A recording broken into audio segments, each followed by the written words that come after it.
My neighbor Greg leases a car. Not the same car he has always leased, a new one, every 3 years, without fail. Greg drives a very nice vehicle, always current, always under warranty, never worries about repair bills.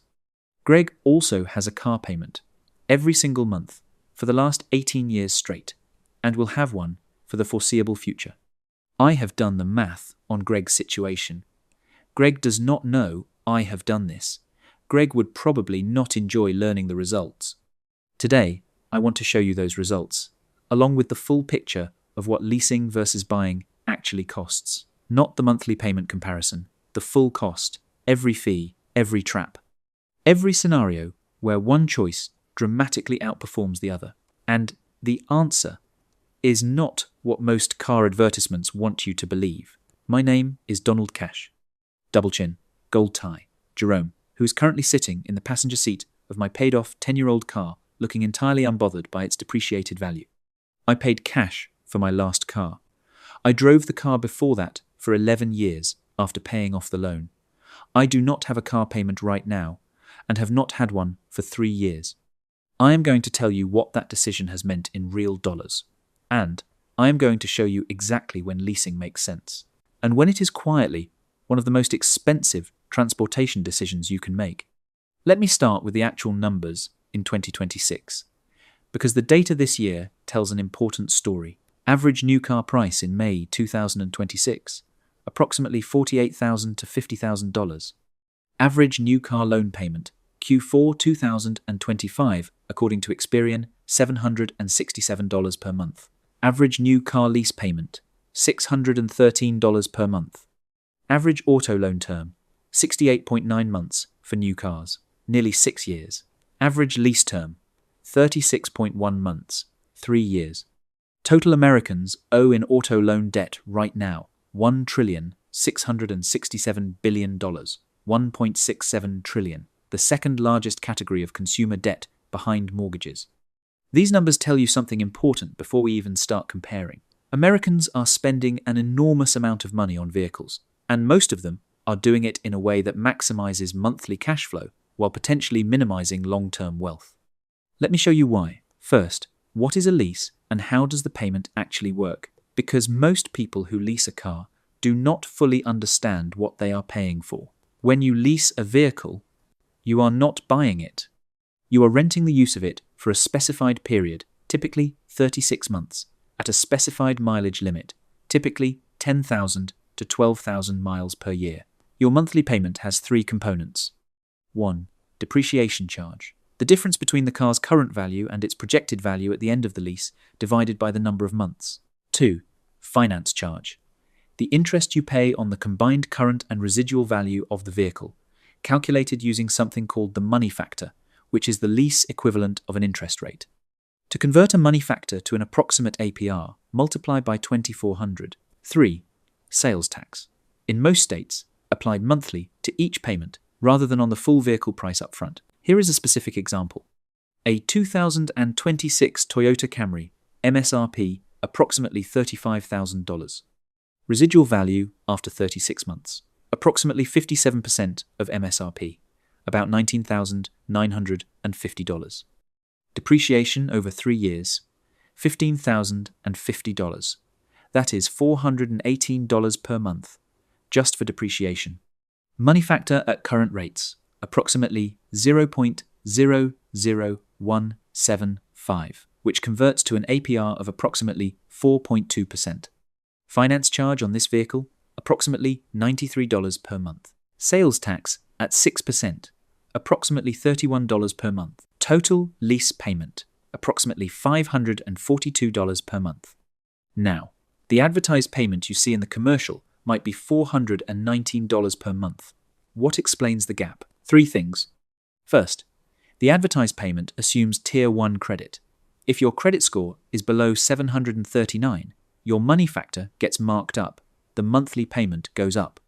Second, the advertised payment often assumes high drive-off fees, $2,000, $3,000, or more paid up front at signing. This reduces the monthly number, but is still your money leaving your account. Third, dealers frequently mark up the money factor above the manufacturer's base rate. This is legal, and almost nobody catches it. a money factor markup of 0.0005 seems small. On a $35,000 vehicle, it adds approximately $45 to $50 per month over 36 months. That is $1,620 extra dollars paid over the lease term for something most customers never notice. The actual payment, when you adjust for your credit tier, real mileage needs, and realistic drive-off amount, typically $50 to $150 per month higher than the advertised number. Now, let me run the full 5-year comparison that actually matters. Because monthly payments lie to you, the only honest comparison is total cost over a meaningful period. Scenario: a $35,000 mid-size SUV, Honda CR-V, strong resale value, popular vehicle, competitive market. Option 1, 3-year lease, then lease again. Lease payment, approximately $425 per month. Down payment at signing, $2,000. Total, over 3 years, $2,000 plus $15,300. Total, $17,300. You return the car. Lease another one, same payment, similar terms. Total, over 5 years, approximately $32,600. At the end of 5 years, you own nothing. You have zero asset. Your payments continue indefinitely. Option 2. Buy with a 5-year loan at 6.7%. Loan payment, approximately $625 per month. Down payment, $3,000. Total, over 5 years, $39,000 plus $3,000, $42,000. After 5 years, car is paid off, worth approximately $17,000. Net cost, $25,000. And then, years 6 through 10, 0 car payments, insurance and maintenance only. You are driving for free relative to the leaser, who is still paying $600 per month. 5-year cost comparison. Lease and release. $32,600. Own nothing. Buy and keep. $25,000 net of resale value. Buying saves approximately $7,600 over 5 years in this scenario. And over 10 years, the gap explodes because the buyer has 0 car payments for years 6 through 10. Buying wins, clearly, if you keep the car. But here is where I need to introduce the scenario where leasing actually makes sense. And I want to be a genuine financial expert here, not just anti-lease. Scenario 1. You drive under 10,000 miles per year and trade cars every 3 years regardless. If you are going to trade a financed car every 3 years, you are almost certainly upside down on the loan at trade-in. You owe more than the car is worth. The dealer rolls that negative equity into the next loan. You are financing not just the new car, but the loss on the old one. In this specific scenario, leasing is actually cheaper than buying and trading every 3 years. The numbers: buy, finance, trade every 3 years. You are typically losing $3,000 to $5,000 in negative equity at each trade. Over 5 years, that is approximately $5,000 to $8,000 in extra costs beyond the monthly payment. Total 5-year cost, $35,000 to $38,000. Lease every 3 years, $32,600. Leasing wins in this specific scenario. Not dramatically, but it wins. The key condition: you must actually drive under 10,000 to 12,000 miles per year. If you drive more, the mileage overage fees at 20 to 30 cents per mile destroy the math instantly. If you drive 15,000 miles per year on a 10,000 mile lease, you owe $1,000 to $1,500 in overage fees at turn-in every 3 years. That is $3,000 to $4,500 extra over 5 years. The lease math falls apart. Scenario 2. You are self-employed and the vehicle is primarily for business. This is the scenario where leasing has genuine tax advantages. If you use a vehicle more than 50% for business, you can deduct lease payments as a business expense proportional to business use. On a $600 per month lease at 80% business use, $480 per month deductible. At a 35% tax bracket, $168 per month in tax savings, $2,016 per year. Buying has competing advantages. Section 179 expensing and bonus depreciation can allow immediate deduction of a large portion of the purchase price in year 1. For a large SUV, over £6,000. Section 179 can be extremely powerful, but leasing provides predictable, ongoing deductions spread over the lease term. For cash flow management for self-employed individuals, this has real value. If you are self-employed and use the vehicle heavily for business, run the numbers for your specific tax situation with a tax advisor. This is one of the few scenarios where leasing's math is genuinely competitive. Scenario 3.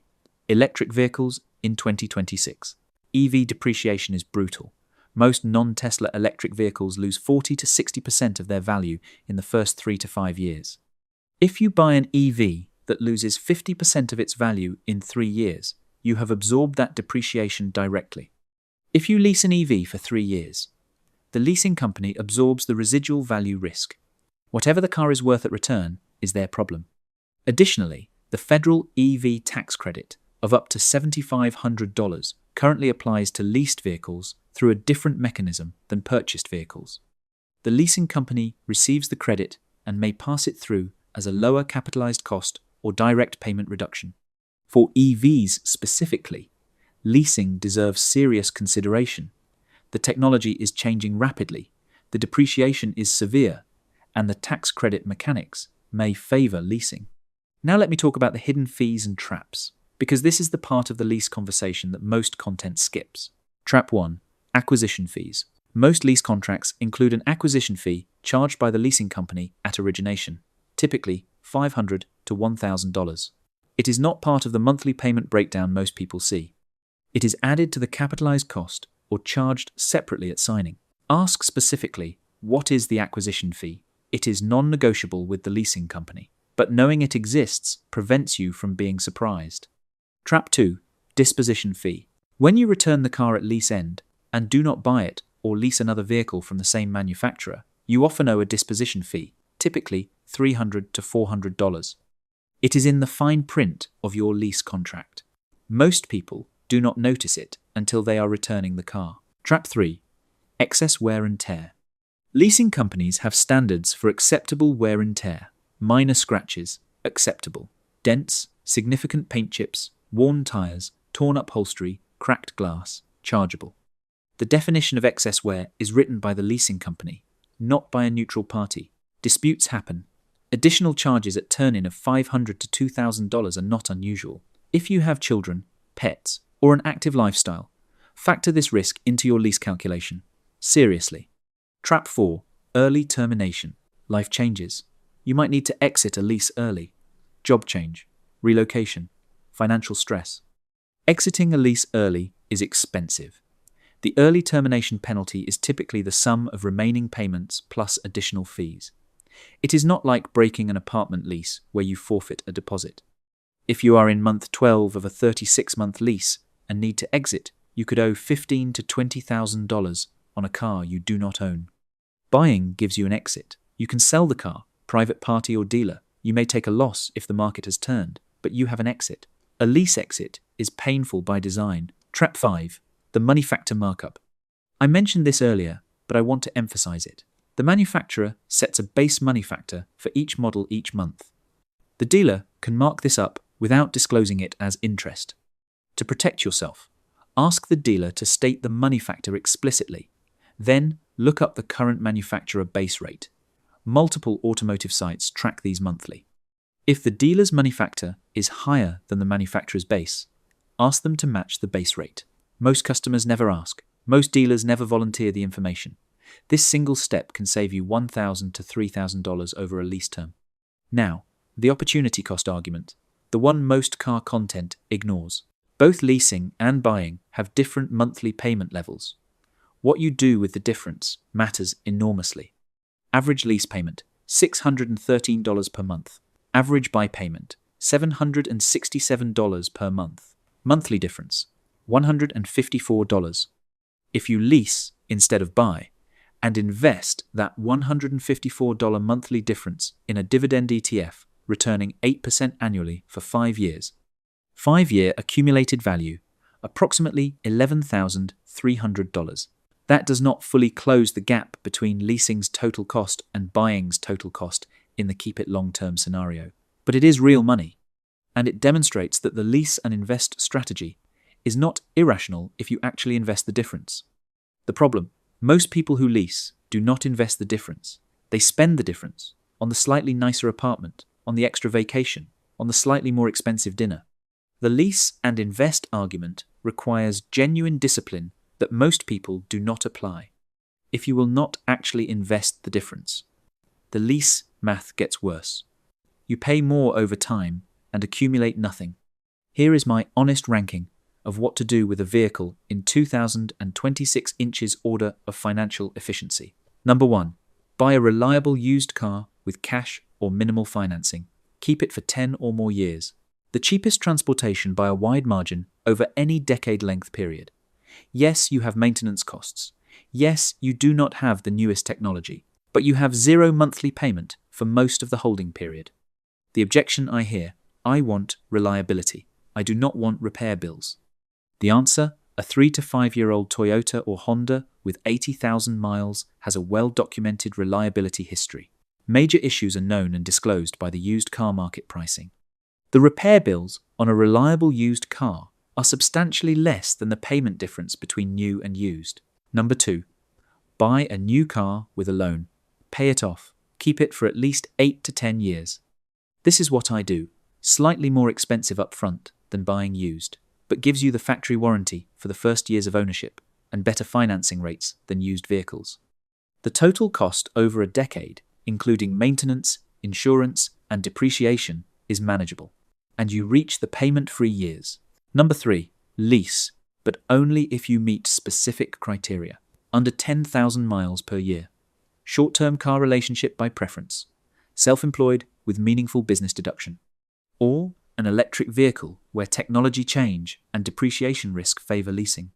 And only if you negotiate properly. Know the money factor, know the residual, know what the acquisition fee is. Inspect the car at turn-in with a certified inspector before the dealer does. Number 4. Lease without understanding the terms. This is the situation most people are in. It is the most expensive way to drive over a lifetime. You pay full depreciation on the newest cars forever.